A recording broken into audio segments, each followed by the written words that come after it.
Welcome back to another episode of Filthy Hope. If it's your first time here for whatever reason, welcome. We're so glad you could join us. On this show, we spend time in the grey spaces where Jesus, life and culture intersect. I am your host, Jonty, and I'm joined as always by Rev Ness. Hi, how are you? Good, how are you? I'm good. I'm really looking forward to today's interview with Cory. Yeah, so we have a special guest, Cory, that will be joining us from Wesley, and he has an epic story that we only got to little bits of it. That we'll be revisiting that story again in the future, I'm sure. Yeah. But before we dive into that, how's everything going with you, Ness? Yeah, I'm good. Just getting over Easter. Yeah. Which is quite incredible. It was a busy time, wasn't it? Yeah. Yeah, and it always creeps up. Even though it moves around. Yeah, I know. It's always like, oh my gosh, it's already Easter. I know, that's right. It was such a huge build-up, and I'm glad I'm on the other side of it now. It's like we cruise into Pentecost and into back into lectionary. So it's a nice time of year. Yeah, it's beautiful. Yeah. How about you? Well, at the moment, I'm on my honeymoon right now. So I'm not actually here. We're not recording this earlier. How was the wedding? I don't know yet, but no, I mean, it was really good. I love that. Yeah, I mean, not married yet, but when this comes out, I'll be married, so that's exciting. Really exciting time. I'm super stoked. It's like, yeah. I asked, we'll get into the interview shortly, but I asked a question that was kind of specific to how life is feeling for me at the moment, which is it feels like on the one level not like a big deal, but on the other level like it's a big milestone moment for both of us. Yeah, it's bigger than you realise until you're in it, and you'll realise it, and then it's sort of like, whoa, what we've just done. It's huge, Jonty. Yeah, so... and when you come back, I'm really looking forward to, we can dig into that. Maybe we can talk about marriage, and we can have I'd love to do that, conversation retrospectively, post-ceremony and all the stuff. That would be cool, actually. I don't think we've done an episode. I don't think we've talked about marriage. Yeah, I've got a bit to offer. Yeah. I've done 35 big ones, coming up for 36 in April. So, yeah, I've got a fair bit of experience. Yeah. I do. That sounds good. I've been having sex with the same guy for a long time. I haven't been having sex with Rob for that long yet, either. So you're right. We can talk about that more later. Sure. Hey, but Cory. Yeah, let's jump over now. Yeah. So first of all, Cory is the pastor at Wesley Mission, Wesley International Congregation, which is a part of Wesley Mission. Yeah. And Wesley Mission is located in Pitt Street. Yes. And they do all the wonderful caring for people in need, housing, food, all of it, aged care, youth, the lot. We've had Cory on before briefly in our most recent Christmas episode. So if you're interested, we don't really get into it in this interview we're about to jump over to, but if you're interested in all the stuff that Cory does and that Wesley do with all of that stuff that you just mentioned, Ness, jump back, and there's timestamps in the episode notes as well to the Christmas episode just gone at the end of last year, where Cory told us all about some of the amazing stuff that Wesley do in so many different areas. Yeah. And the beautiful thing about the Uniting Church, we have these parish missions set up, and one is Wesley. Another one in Sydney is Wayside that our listeners may have heard about up in Darlinghurst at the Cross. Yep. And then we've got the Exodus Foundation with Reverend Bill Cruz over in Ashfield. So we've got these three big missions that are really the hands and feet of Christ into the community. So I can't wait for his interview. It's going to be really cool. Let's jump over to that now. We'll see you on the other side of this interview. We're thrilled to have a guest in the studio with us today. We have Cory Schut from Wesley. Welcome. Yeah, thanks for having me. And I got the name right this time, didn't I? Yeah, you did. Yeah, it's a good job. Awesome. Yeah. We are so excited to have you here, brother. I'm excited. Yeah, let's go. You've got such a great life story, and the way that God has intersected in your life and provided you with opportunities, and the way that God speaks to you, and the way that you do Jesus and listen to Jesus is just inspiring. That's why we wanted you on the show. Awesome. So, as Maria says, let's start at the very beginning. Your A very good references place to just consistently start. go over my head. Did I catch you off there? I have no idea what it's like. Yeah, I was like, Maria, who's So good. okay. Yeah, I'm glad I tricked you, brother. I That's so- still don't know what the reference is. But Oh, Sound of Music. Oh, okay, yeah, I'm with you now. Oh, I'm yeah, with you now. movie buff. I'm Look with at you you now. go. Yeah. Oh, good heavens, that's embarrassing, Jonty. I've logged it on Letterboxd, so I have seen it. At the very Yeah. beginning. Beginning. I was born to my parents. My dad was, it was the year I was born, he was testing a call to ministry in that very year. I was baptized as an infant. I don't know if you know this story. I don't know this bit. When I was baptized as an infant, it was a dry Midwest Michigan kind of day. And I was sprinkled. And as soon as the minister touched my forehead, there was a spark. Zap. Yeah. And like the whole congregation heard it. And and I didn't know this about my baptism. And so I was like kind of wrestling with baptism. Oh, should we baptize baptism of believers and infant baptism? And my parents were like, but do you know your baptism story? I was like, what? Wow. So when they told me, I was like, that's it. That's my baptism. That's so cool. Yeah. Oh, it Baptized is. with fire as an infant. Yeah. I own Zapped, that. brother. Yeah. I love that. So I just claim that as my fire baptism. Yeah, so that's at the very beginning, Yeah, right? that's So if you say, magnificent. let's start at the very beginning. Yeah, I grew up, so my dad became a pastor, then we moved around a little bit growing up. And he was in the Reformed Church of America, which is Reformed, and it's not very charismatic, not, I look at it as kind of a vanilla kind of a church. And when I grew up, I was just like, okay, I believed in God.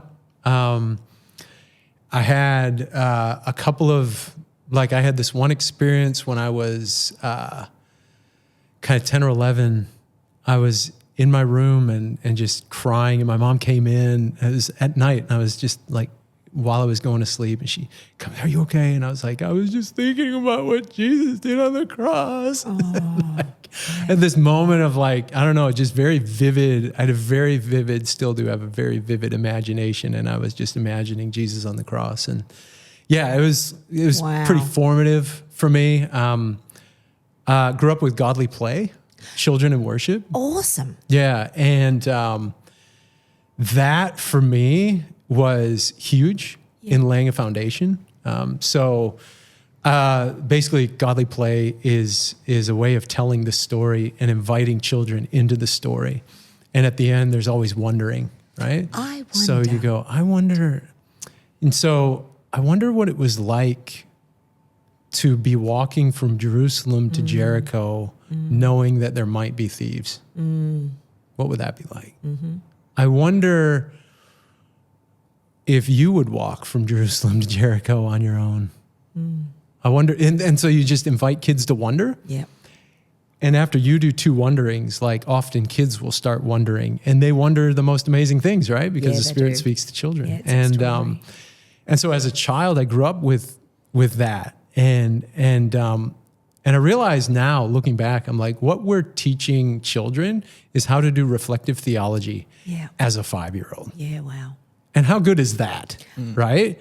So that was part of my growing up. It was part of my brother's growing up too, and he's a pastor as well. And when I hear his preaching, I'm like, I hear our godly play foundation 100%. in how he preaches, how I preach, how we approach the scriptures.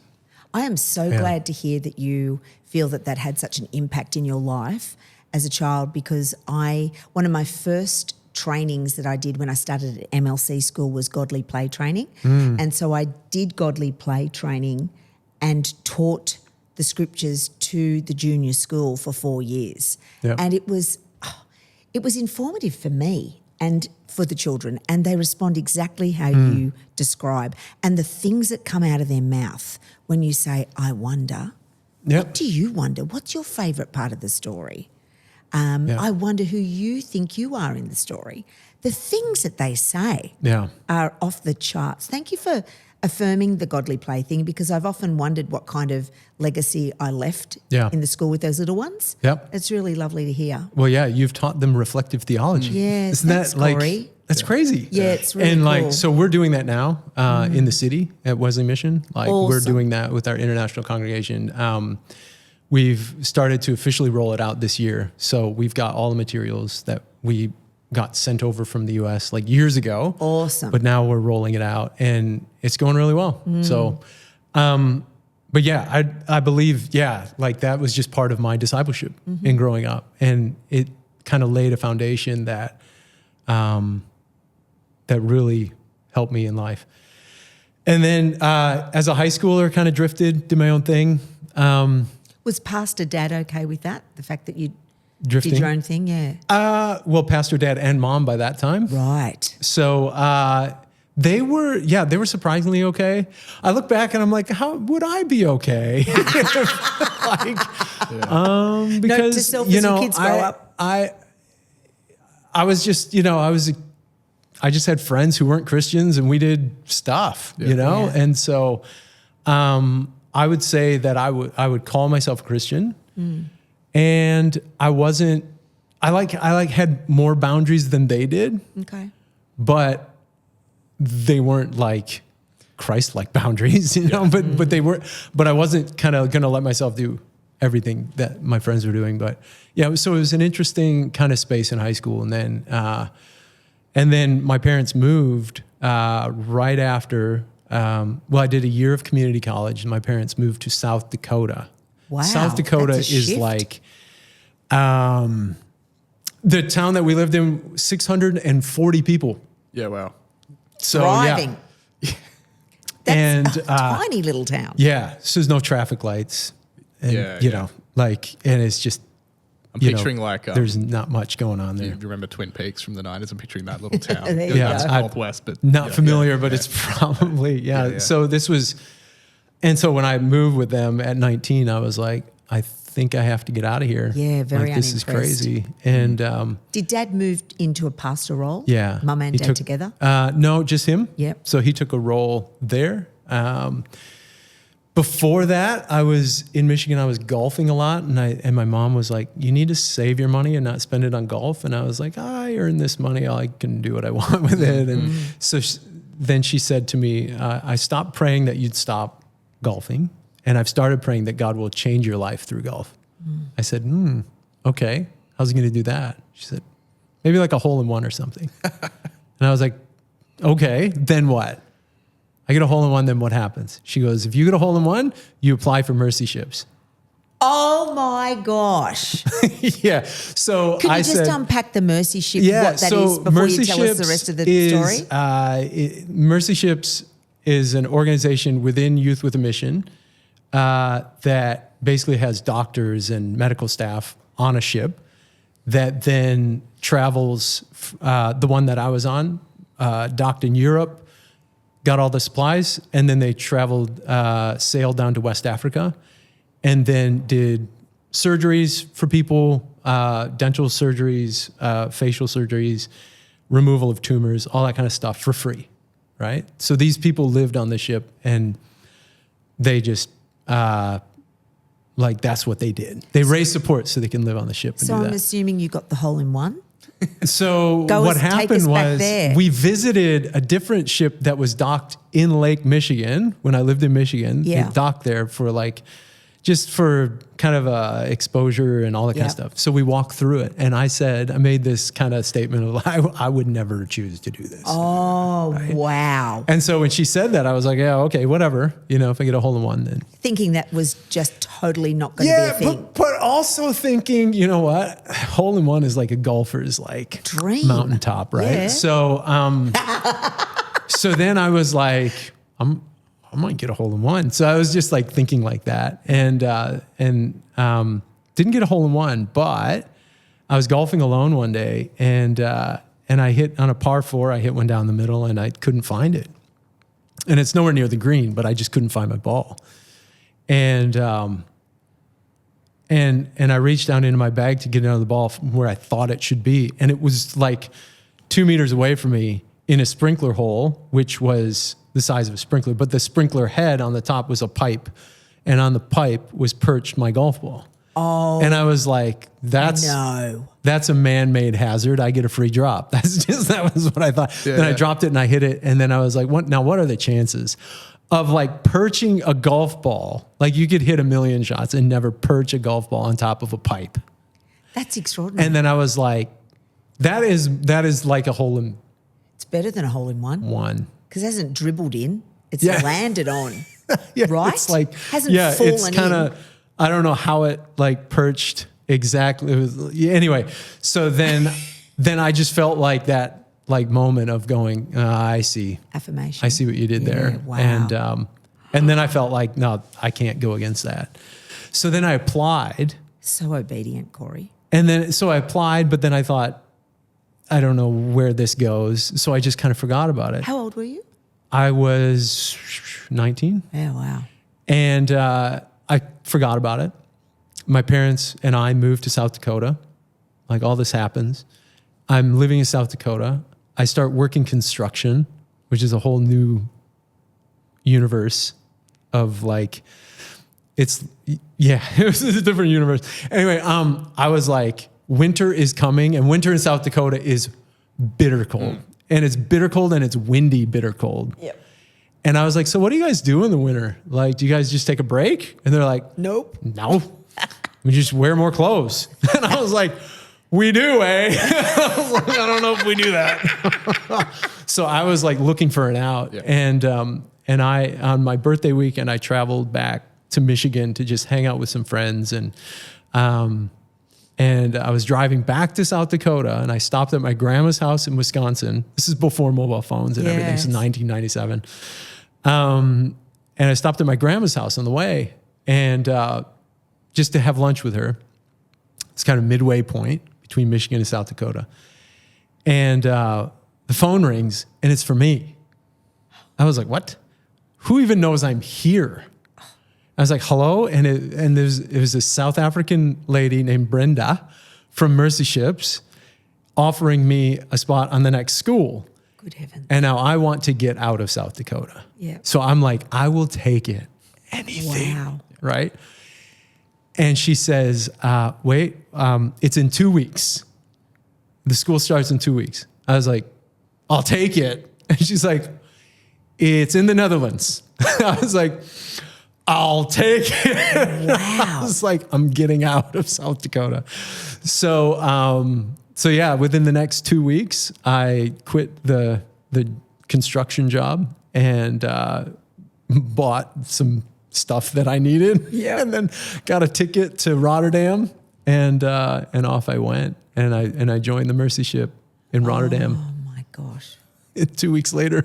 That's extraordinary. How long were you on the ship? Like, what was that next chapter like? The discipleship training school is a 6-month thing. Yep. They're run all over the world. You can do it in any country you want. So it's a 6-month training, and 3 months is just lecture phase where you're learning from a classroom kind of style from missionaries predominantly. And then the next 3 months is an outreach. Mm. And so my outreach was in Ghana. Mm. And the lecture phase was on the ship. Mm. So we sailed down to West Africa. Mm. And it was phenomenal. I mean, that was when I first came in contact with people who were actually laying their life down and living for Jesus, right? Yeah. In actual practice. Can you describe that for us? I think the best way is like, there is a guy who, he was a facial surgeon and he was good.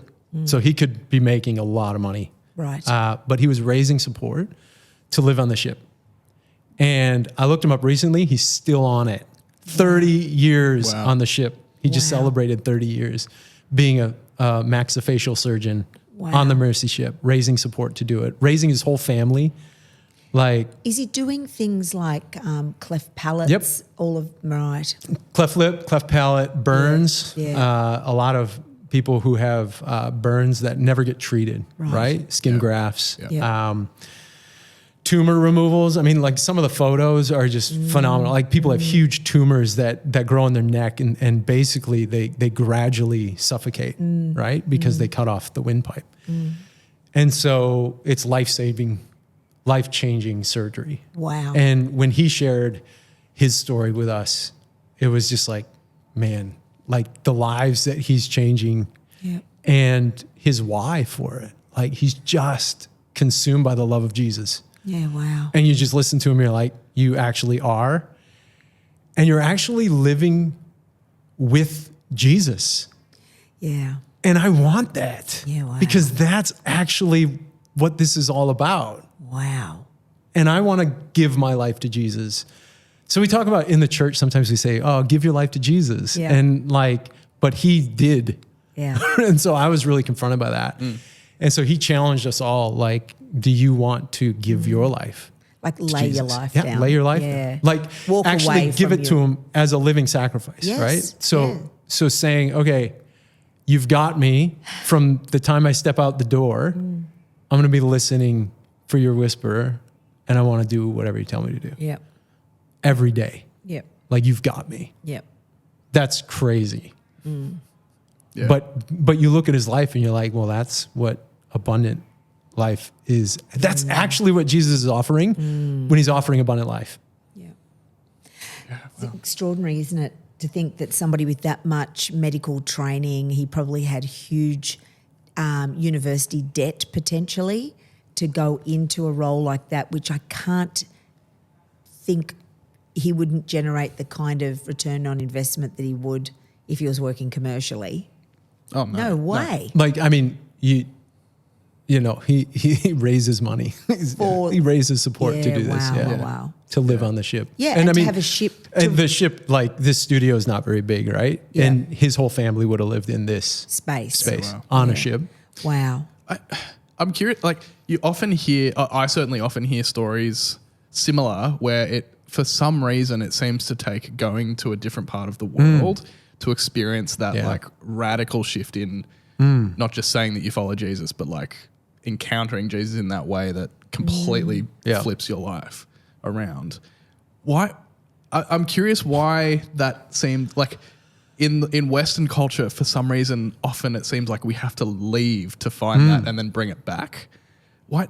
Do you think that's true in some sense, and why? And how can we discover that better at home? Yeah, I Like, think seems strange. there is definitely something to going, right? And when like, because I think what it is there's very few commands in the New Testament, right? The Old Testament's full of commandments. There's like over 300, right? In the New Testament,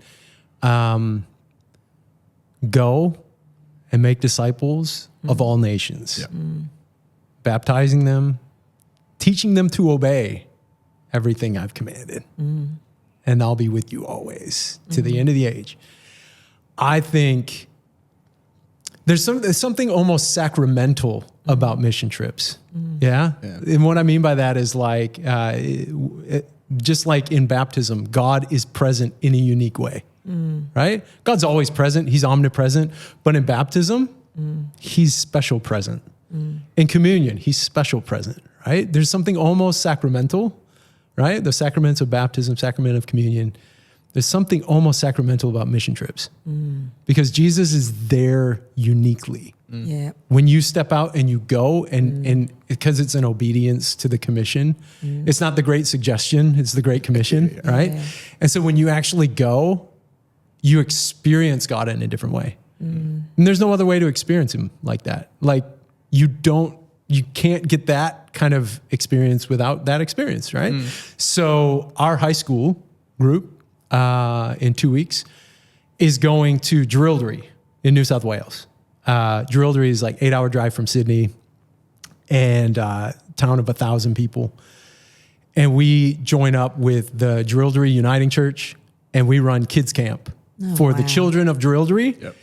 And now the children of Collie-Amberley and Finley and whatever. And everybody just comes to Drilldery for day camp. Is this on 3 the days. border of South Australia? Border of Victoria. Oh, Victoria. Yeah. Okay. Well, not quite the border. It's like 100 Ks from the border, Yeah. or 50 Ks from the border of Victoria, something like that. But it's but yeah, so we're sending 25 high schoolers and 7 leaders. The high schoolers run the camp, right? We give it to them. You guys are in charge. When you run this say you're camp. sending, are you sending them from Wesley? Yep. Wow. They're our high school youth. Yeah, how amazing. Yeah. And it's something that we started back in like 2011. I think we did the first trip, you know, but now it's become the annual mission trip.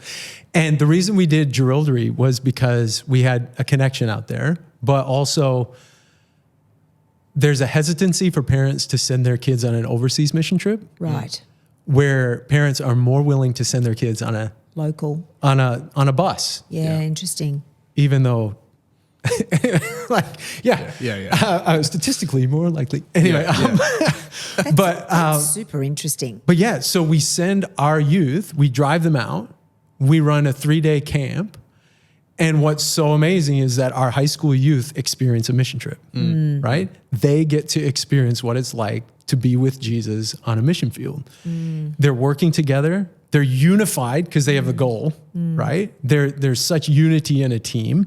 That's part of it, right? Yeah. There's such unity. And they're unified in that they want to bring Jesus to these kids who in Jerilderie, the church is like maybe a dozen people on a Sunday. Gotcha. They don't have kids at church. Yeah. Right? There's a local Catholic school. Some of the kids go to Catholic Yeah. school, some of them don't. I told the story once of the prodigal son at one of these camps. And I got to the place where, you know, he squanders everything. He walks home. And I just telling the story slowly, you know, in a godly place style, right? And I was like, and he walks home and he sees his father running. And he's like, oh, is this good or bad? Yeah. And this kid goes, he's going to kill him. Exactly. Right? Yeah. Like that's his experience of this story is like, if my dad gave me all that money and I went and I wasted it Yeah. I came back, he's running at me. Yep. It's over. He's going to kill him. Yeah. And I was like, oh my gosh, this is so fresh to this kid. Wow. And then watching his face as I'm like, and he hugs him and he welcomes him home and he gives him a robe and he gives him new shoes and he puts this ring on his finger that says he's part of the family. I love that bit. And this kid's like looking at me like, you're from outer space, man. Like, who is this? Who would do that? And I'm like, that's the heart of the Father, right? Wow. Yeah. So it's such an opportunity, right? And it's a mission trip for them. Yeah. So So everybody gets moved. The kids that you're sending, the kids that are receiving, it's just a collective Jesus fest. Yeah. Wow. And when people come back from a mission trip, what do they always say? Oh, I was blessed more than they were blessed. And that, because it's true, because Jesus is doing something in your heart Always. when you go on a mission trip and you're following the command and the commission, right? And You find that at Pulse when you do the Pulse Kids stuff, don't you, Jonty? Yeah, I mean, I've been a part of a bunch of similar things over the years, and like I think if I used to do this like big week-long holiday program during the January, like the big summer holidays, and I went through it as a kid and got so much out of it every year. I could not wait to go on this camp.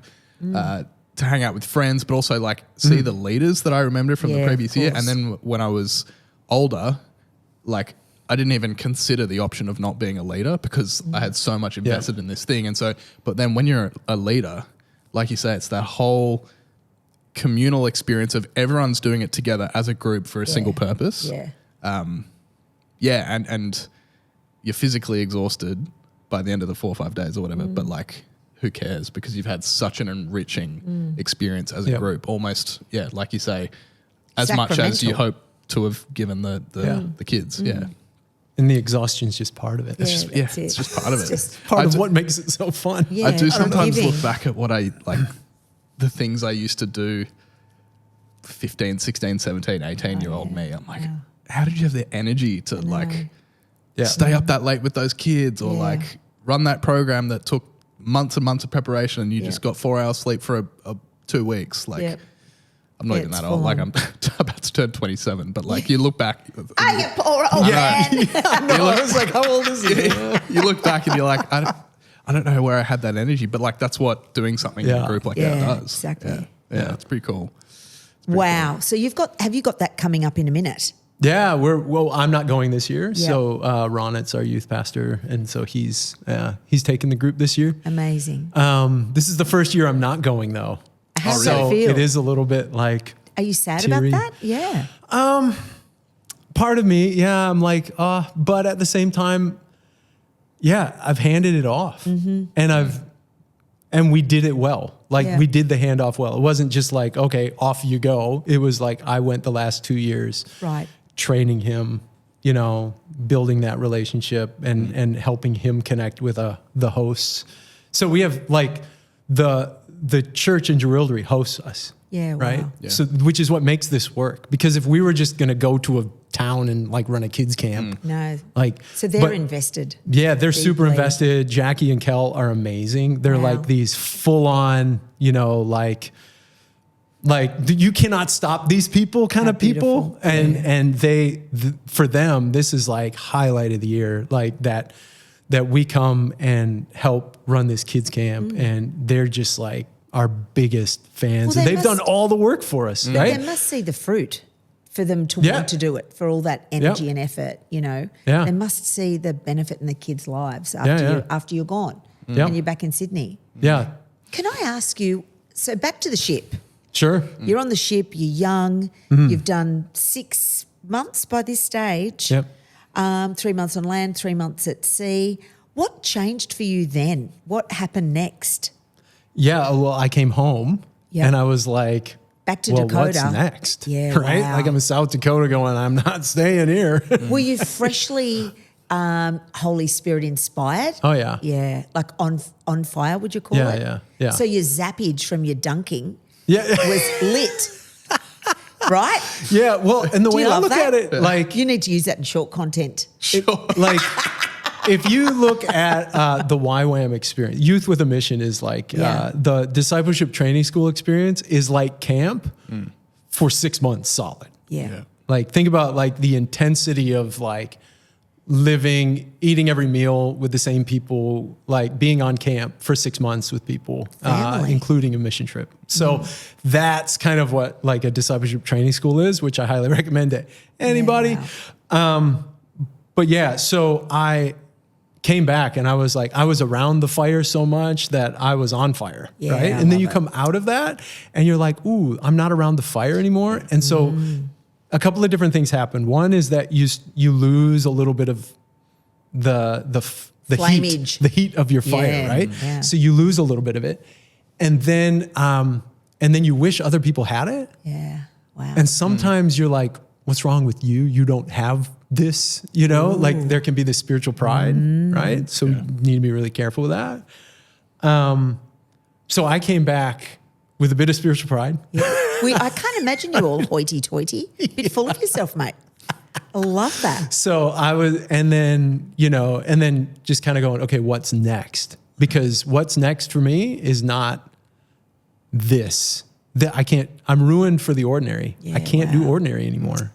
I have to be. Amen. I've experienced too much now. Yeah. I can't live ordinary. Wasn't your mum clever? Yeah, exactly, right? Hole in one, off you go, brother. Off you go.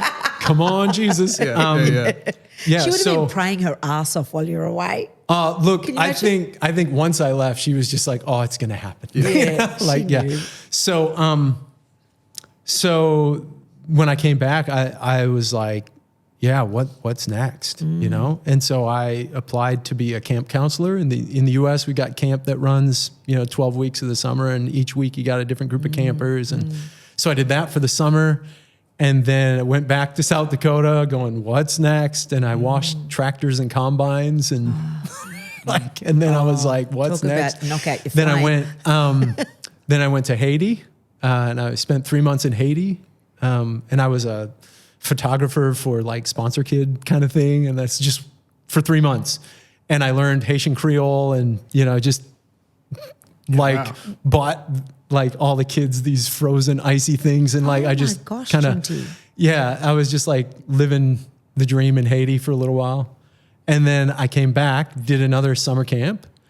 And then I went, then one of the guys that I met in YWAM, I went to his church, and his church did a school of biblical studies. Yeah. And it wasn't accredited or anything, but it was like evening courses. And I worked full time.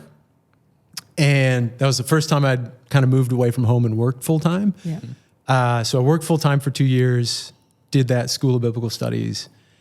And then, So now you're 21. yeah, by then I was 21. And then I moved, and then my parents were in Haiti. So I went back to Haiti for a little while. And then they moved. They were going to stay long-term, but it didn't work out. Okay. So they came back. I came back with them. That was in September of 2001. And then, so I was a bit older than, I was 23 or whatever at the time. And then I applied to be staff at YWAM in the Cook Islands. Oh, you're getting closer to Australia? Yeah. So I was in the Cook Islands for about a year and a half, running the discipleship training schools. Gosh. 2 of them, and one of them, our outreach was to another Cook Island, one of the small Cook Islands, and then one of our outreaches was to Vanuatu. Oh, getting closer. Yeah. So, and that's where I met Elisa. Oh. And then the Lord just brought us together, and we didn't see it. Was she on training camp?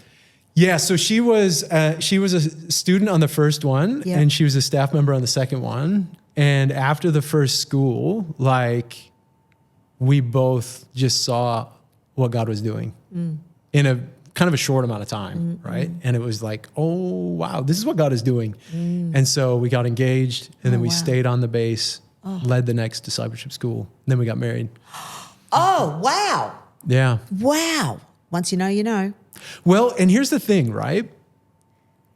Imagine the camp atmosphere for 6 months. You get to Yeah. know people, Yeah. Very well. right? And you know them warts and all. We are living right. Yeah, without your family. That's around. right. And no makeup. Nothing. No, like it's Yeah, just yeah. like Just a high ponytail, mate. That's babe. it. And so you don't hide who you are. No. You know? And so we got to know each other. And some people have said, YWAM is like 7 years of church. Yeah, wow. Right? Because of the number of sermons and the amount of fellowship you have and everything. Yeah. And so like we knew each other quite well, but at the same time, we didn't base our decision on that. We were just following God, right? We were just following where the Holy Spirit was leading us and revealing to us.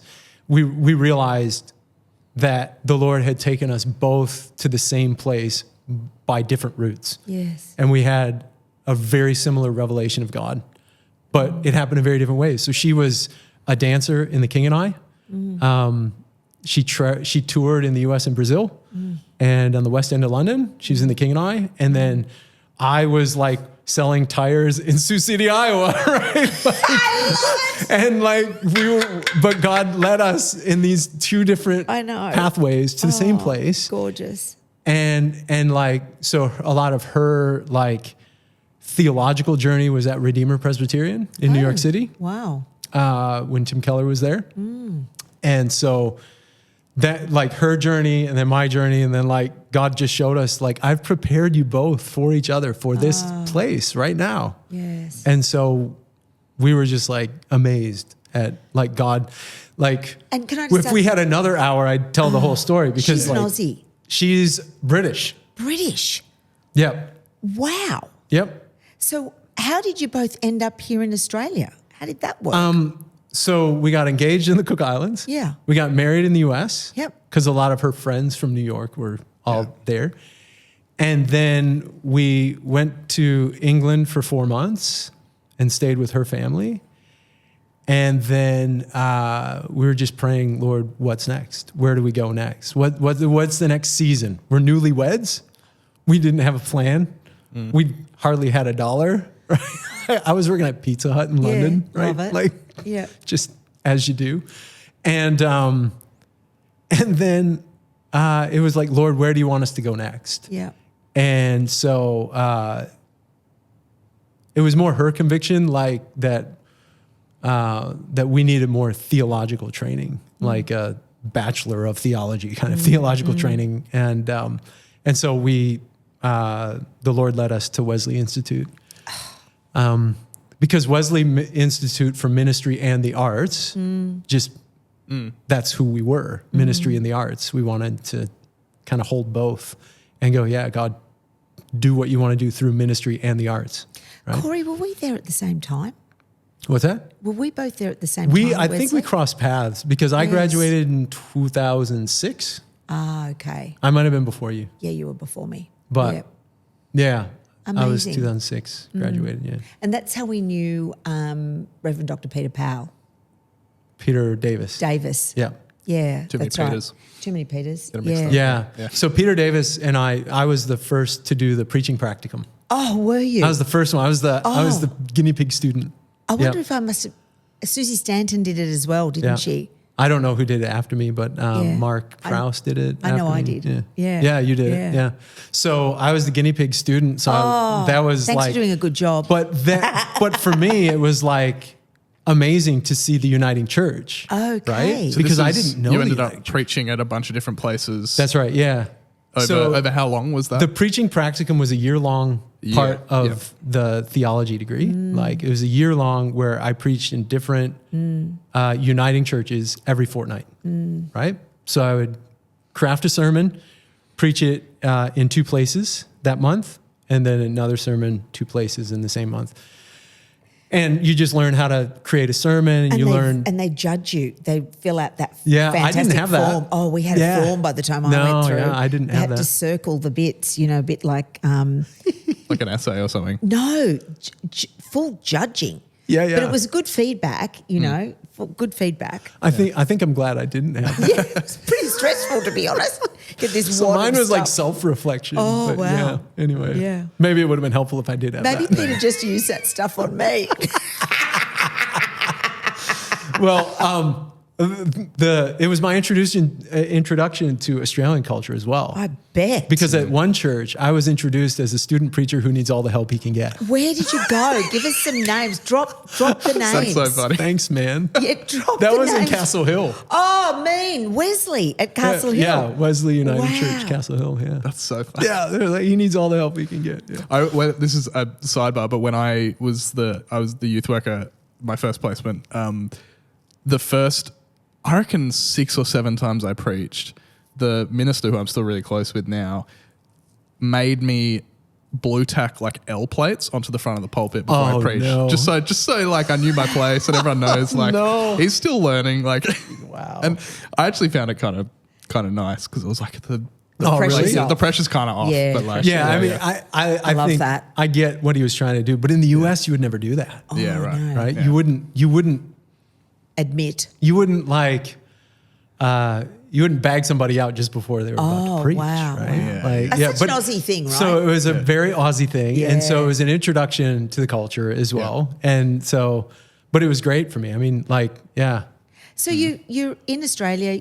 You and Elisa are both studying at Wesley. Yeah. She's doing the creative arts stream, and No, you're doing she's theology. we both did theology together. Wow. And she actually was the honor student in theology. Love that. Like she won the awards. Yeah, wow. And she won the award for theology. And then the next year, Jim thought it was fair if I got it.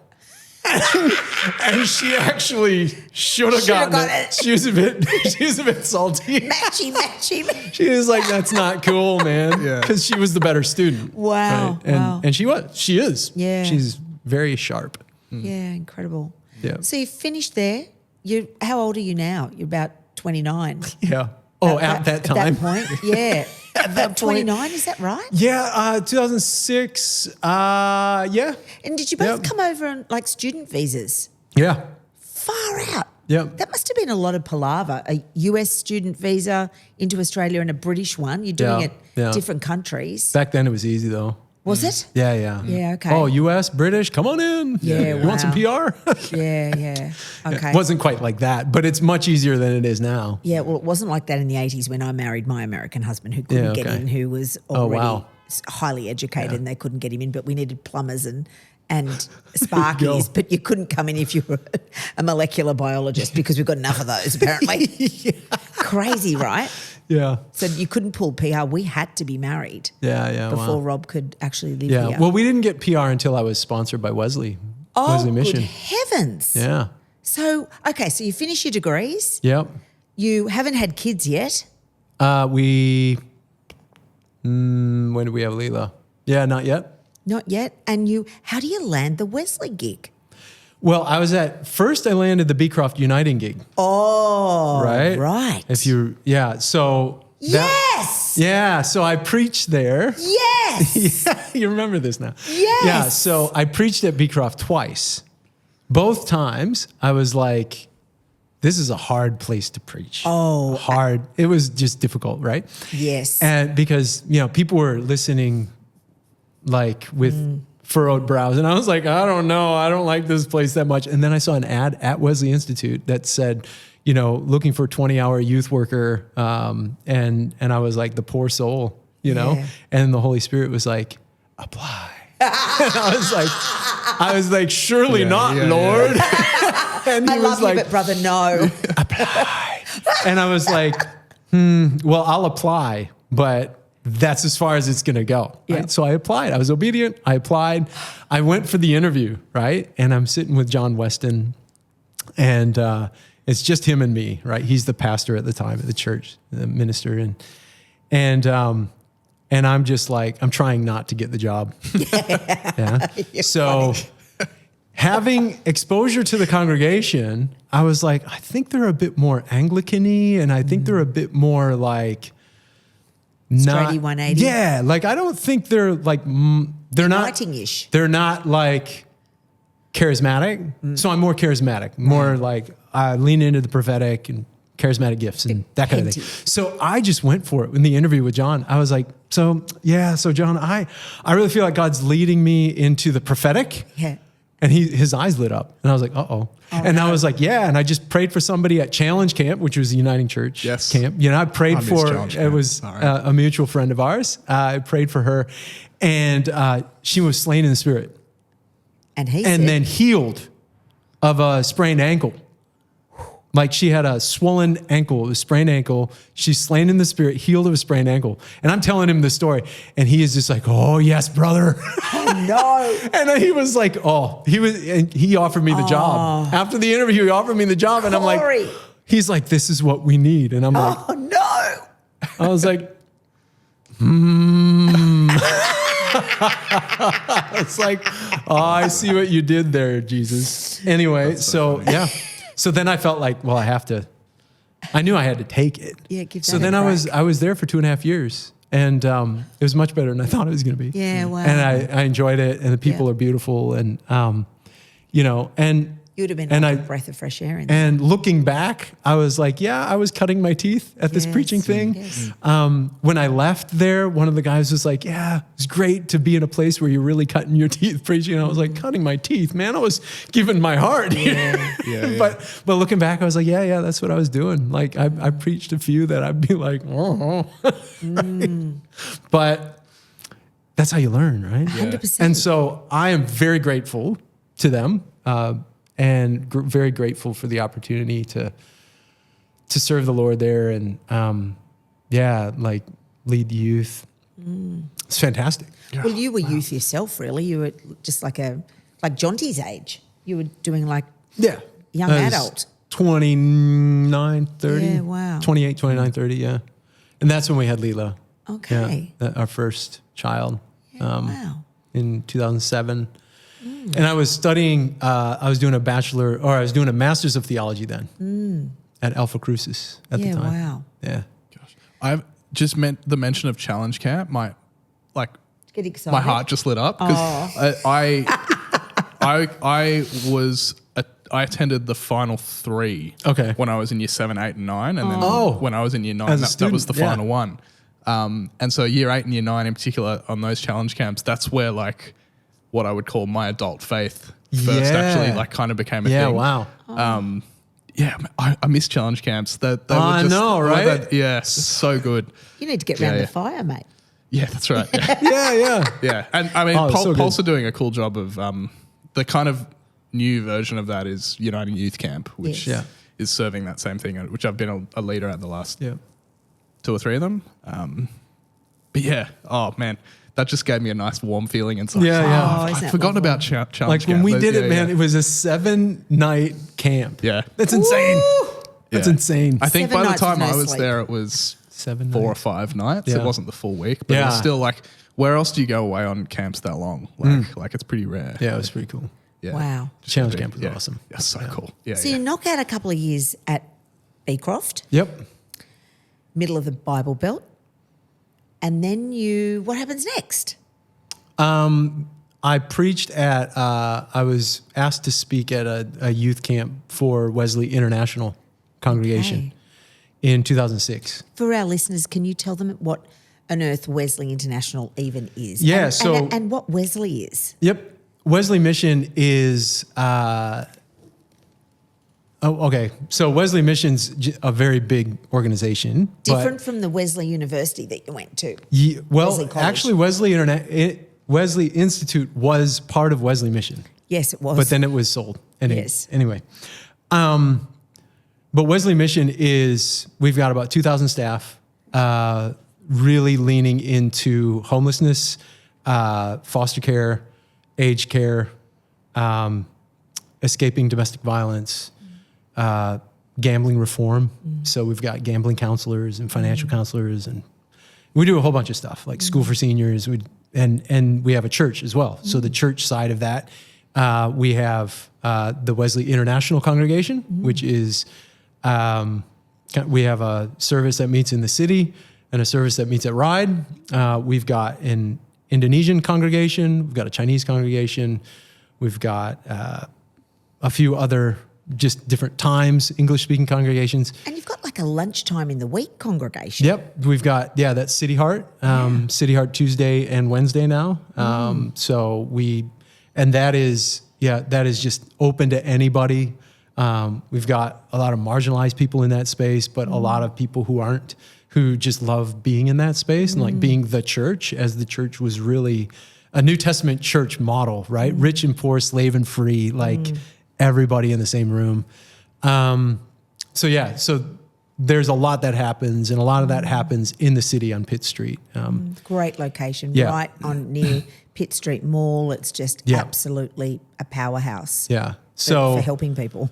So Wesley International Congregation meets there. The city one meets there, and the youth had a camp, and I came and spoke at it in 2006 during my practicum, and so I spoke there and just started a friendship with Andy Chin, who still is there Yes. now, and he was the youth pastor at the time, and then he was sliding into a mission and evangelism role, and so the youth pastor role became open, and he just told me about it, so I applied, and the Lord just paved the way, and I stepped into that role, and looking back, I'm like, it was 7 years in that role, youth and university, so it was right in my wheelhouse. I loved it.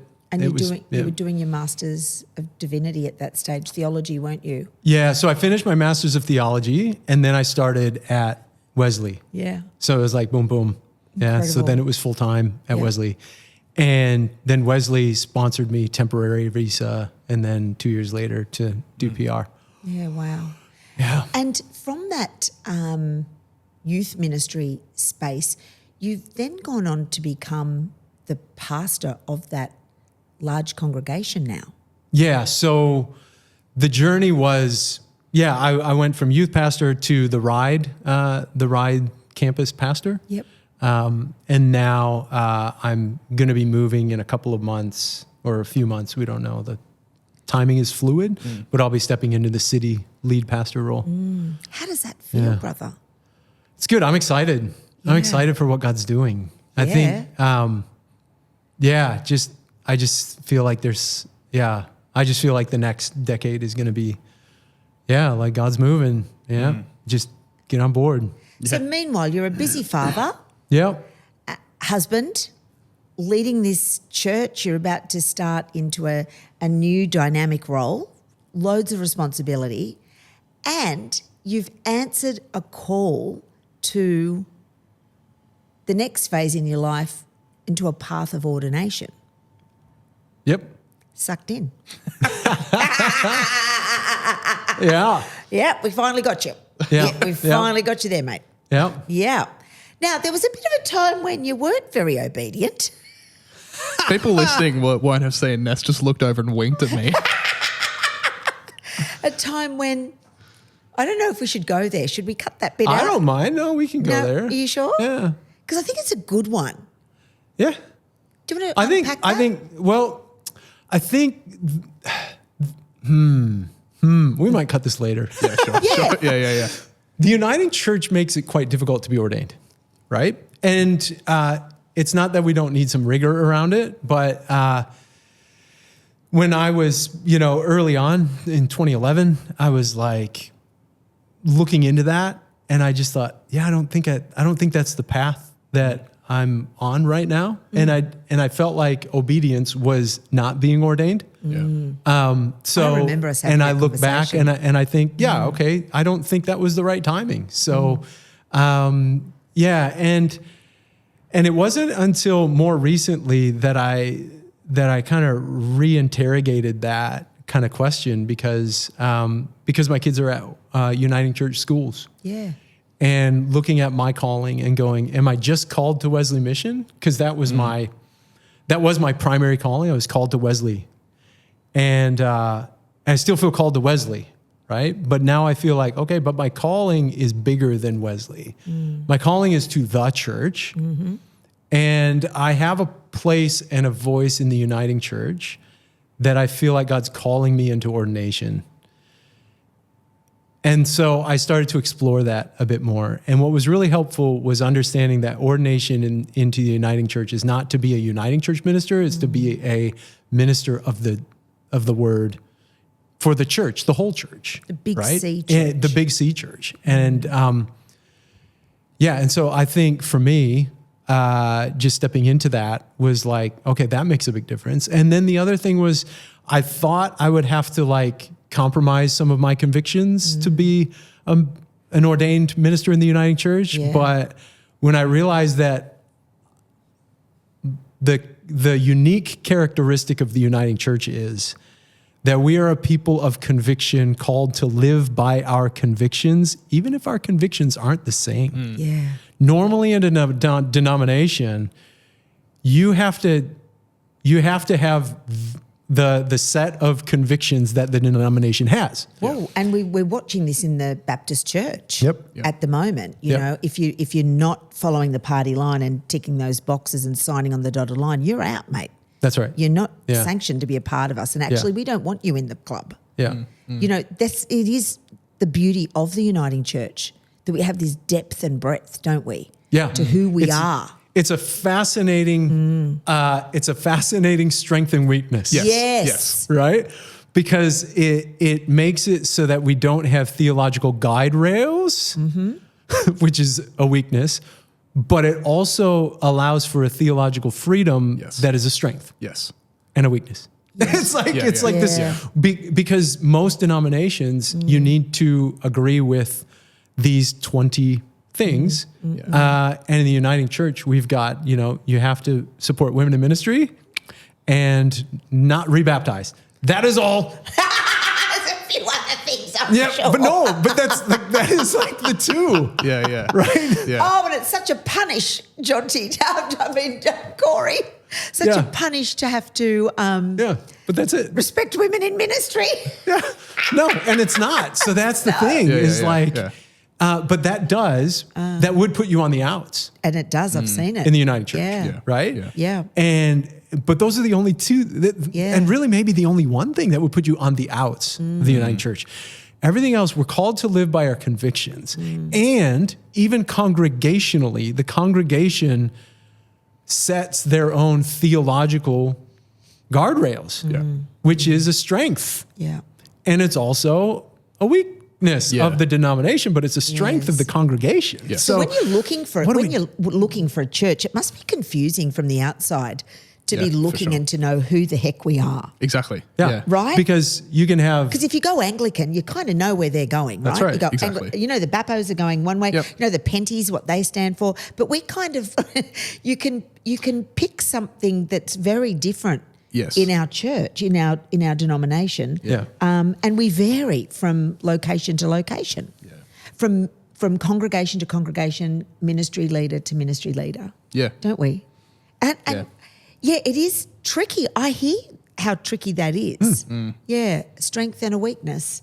Yeah, it's a strength when it comes to, like you say, at a congregational level, you have the theological freedom to serve that community, specific to that community. Yep. But when it becomes a weakness, and there have been a few notable occasions in the last 10 or 15 years where some guardrails, I like that terminology, could have been useful to lean against, but because they don't exist.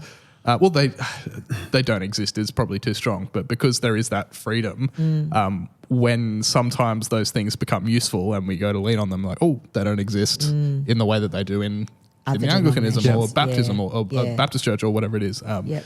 Yeah, so it's a quirk that I've grown to kind of love and have mixed feelings about at the same time, because it's so. I think it's such a wonderful gift to congregations, but when you step into the world of ministry, you have a slightly different relationship to it sometimes. It's interesting. Yeah. but it's the fact that we're a denomination of misfits, Yeah. which is why we belong. Yeah. Which is why I belong in a denomination where there are other people who have very different theologies. Yep.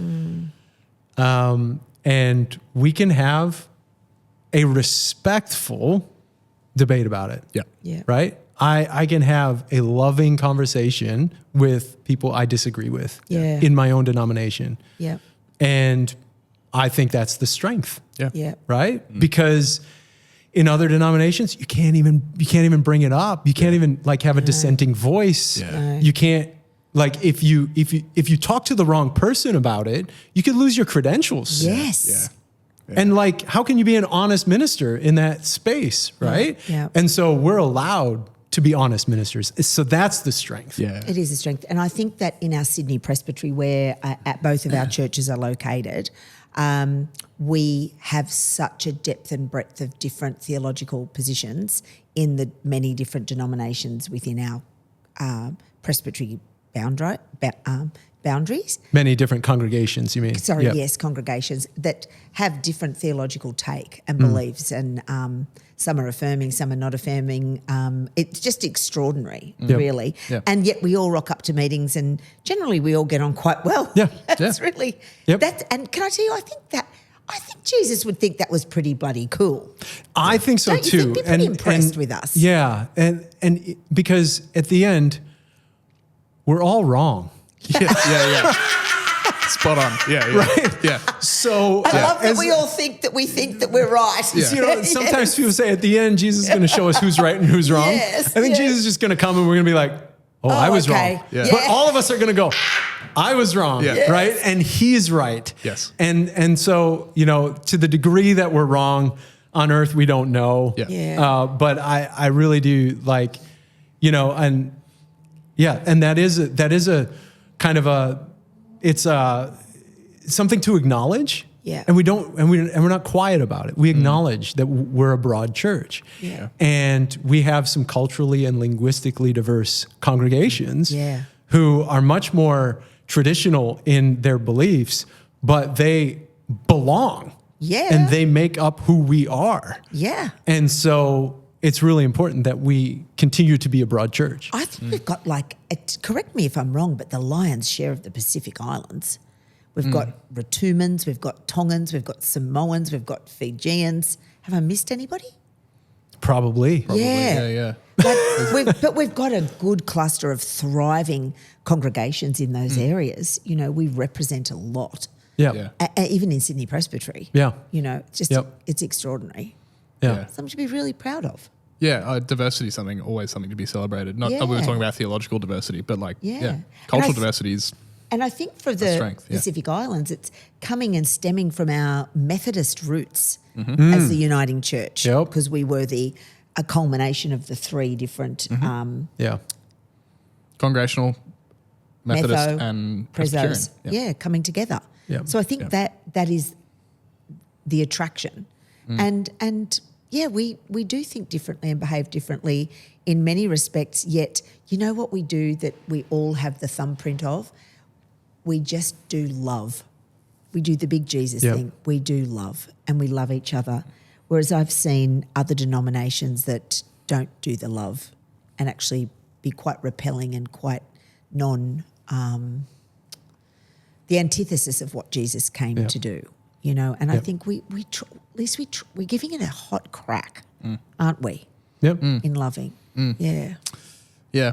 Can I ask, as a way of maybe starting to wrap this conversation up, we've mentioned that you're on the cusp of a new chapter,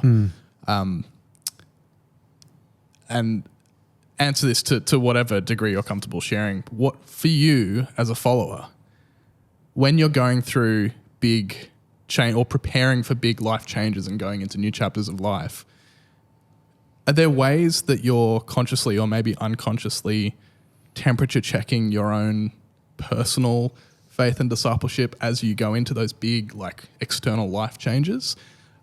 Okay, like, short version of the question is, how do you make sure that your faith maintains a sense of, like, real depth and rigor amongst those big life changes? Yeah. Great question. How do you stay close to the fire? Asking for a friend, obviously. Yeah. No big changes here. I think in my reflection on my journey, I struggled between 2018 and 2022 with a bit of that, with a bit of my own fire, with a bit of like, where am I? Am I in the right place, Lord? Why am I here? Kind of thing. I think recently I was at a Uniting Church thing for candidates for ordination, and is that at a retreat. And it was a retreat kind of like I expected it to be. It was a little better than I expected, so it was good. But coming out of that, I was like, you know what? I need a retreat that's really like the retreat I need, right? I need to be filled back up again. And so, like, I was like, yeah, Lord, where is that? What would that look like? I need to be refilled, right? So, I was just talking to somebody at our church about that, and he's he also did YWAM. It's because of my influence, but he did it too, and so we were talking about that, and he recommended this podcast. And the next time I talked to him, I was like, you know, the Lord's been kind of putting on my heart to actually go and just immerse myself in that community again in Hawaii, in Kona. Kona's like one of the biggest YWAM bases in the world, right? And I've never been there, but I was like, yeah, I feel like maybe I should go to Kona. And then the next day I'm praying again, and I feel like the Lord's saying go to Kona, and I'm like, but Lord, that's like Hawaii. We have 4 kids, all in school right now. Right. And so like, I was like, okay, I'll just check with Elisa how she feels about this. And I was like, this is what I feel like the Lord might be saying. And she's like, go for it. Wow. And I was like, oh, okay. I think she was just like, maybe not go for it, but it was like, okay. It was like, okay, if that's what the Lord's saying, then okay. And so I was like, okay, so I'm leaning into this, kind of asking God about timing and everything. Went back to that same guy, and I was like, yeah, I'm thinking about, I listened to that podcast, and he goes, yeah, me and Jacob are planning a trip to Kona. Do you want to go? And I was like, actually, yes. And then we started asking a couple other people. And so we're trying to get this trip together to go. And it's part of like my refueling, but it's also like, Lord, what do you want to do? What do you want to what do you want to spark? Yeah, wow. You know, because I do think there's something to retreat like that, right? There's something 100%. to refreshing that I need in this time, because I can't just keep going on, fumes. I just can't keep going on like, what I've always gone on, right? And so I think for me, it's about making sure that I'm listening to good stuff. And as much as I reading good stuff, but I'm not a big reader, but I read some. But like whatever's going in is what's going to come out. Yeah, that's right. And so I'm like, that's kind of like something I'm just aware of. Like there were seasons where not a lot of good was going in. And so it was okay. Yep. Like that season was okay, but it was kind of a dry season. It felt like it was a bit of a dry season, like So in when retrospect. Are you going? When are you going? I don't know yet. Wow. So but it's on the second bubble. half of this year. Amazing. And how perfect would that time be for you, candidating in ministry, just to totally get refueled, like you say, and you'll have that whole YWAM, fantastic electric, Holy Spirit driven ministry, and you'll bring back a bucket of magnificence that you'll just spew out into your congregation, and also into your candidacy. It's going to be just a blessing for you. The other thing that filled my tank in that time, that I think kept me in ministry actually, was, what really filled my tank in that time was, I was part of a network of pastors. And sometimes networks of pastors can be like a bit of a gripe session or something like that. But I was part of this network called Together for Ride, and it's about 12 to 15 different pastors in Ride. And the reason we come together is because we have a heart for the city of Ride, and we want to serve the city. So how do we as pastors pastor the city of Ride? Not just pastor our church, but pastor the city. All different denominations. Different denominations. We're all around the same table. Every month we have lunch together, and we pray together, and we share what's going on. We might share a ministry opportunity. One of those opportunities that came about was we did a Christmas dinner for people who are in government supported accommodation, right? So the provider in Ride is called Link Wentworth Housing, and they provide housing for 1,800 units. Wow. In Ride. You think of Ride as an affluent suburb, right? But like 1,800 units of government supported accommodation. And they all have these community rooms. In each of these places, there's a community room. And they invited us to run a Christmas dinner in the community room for the residents. And there was this one guy who came to one of the community dinner or the Christmas dinners, and he was eating the dessert. And man, he was out of prison, and he was in this accommodation, and he just kept saying, "Man, this is so effing good." He was just swearing, so good. And it was like he was getting a little taste of church, of heaven. Because church was going to him. He didn't have to come to church. Totally. And so when we serve as the church in the community, church goes to people, and people are like, "This is so effing good," right? You're sounding like a deacon. You're sounding like a deacon. Anyway, and so what we did then was we kept the relationship with Link Wentworth Housing, and then they said, or we said, "Could we do it more often?" They said, "Yeah." We said, "Well, how often?" They're like, "What do you want to do?" Right? So we said, "What about monthly?" They said, "Yes." So now we've started running monthly community meals in these spaces. Wow. Right? And when I say we, I mean the church in Ride. It's not just Wesley International. No, wow. It's Ride Baptist. It's the Salvation Army. It's North Ride Christian Church. It's Lifeway Lutheran Church. Like we're and North Ride Uniting Church. So we've got all of these churches involved in putting on these community meals. Macquarie Baptist, you shouldn't forget them. Stunning. So we're doing this together, and we're putting on 4 monthly community dinners and 1 fortnightly. This is incredible. And one time I don't always go. Because I'm like, this is me creating opportunities for our people to serve, and I don't want to get in the way. And so I go once in a while, right? So I went. And I saw this guy at the beginning. I was like, "Hey, how's it going?" And I didn't see him again until the end of the night. And I was like, "Where have you been?" Right? I saw you at the beginning. I see you at the end. Where have you been? He was like, "Well, we've been coming, and there is a lady who invited us to have dinner at her place, within the complex." That's cool. She's like, "Come and have dinner at my place." Now this lady, she's 83. her husband is in his 90s and he's not able to get out very often anymore, right? And he speaks kind of, he's from mainland China, speaks rare dialect, right? So he doesn't communicate. Our Salvos guy went up, door knocked. Oh, we're having community meals. Could tell he's not understanding a word. He's trying to do like hand signs, like come eat food with us down here, and he wasn't coming. And this lady's been praying for her husband, and he won't go to any church anymore. It's just too hard to get out, and he's not interested in faith. So she's been praying, God, send someone to us in this cul-de-sac in Ride that, like, how's God going to do that, right? But send someone to us who speaks his rare Chinese dialect, who can tell him about Jesus. No, there was someone. Enter Hong Hing and his wife. They come for community meals. She meets them. They start speaking in this dialect. She's like, come and have dinner with us. So they go and they have dinner with that couple. Wow. And they share Jesus with him afresh. And how can you argue with that? Right? It's like...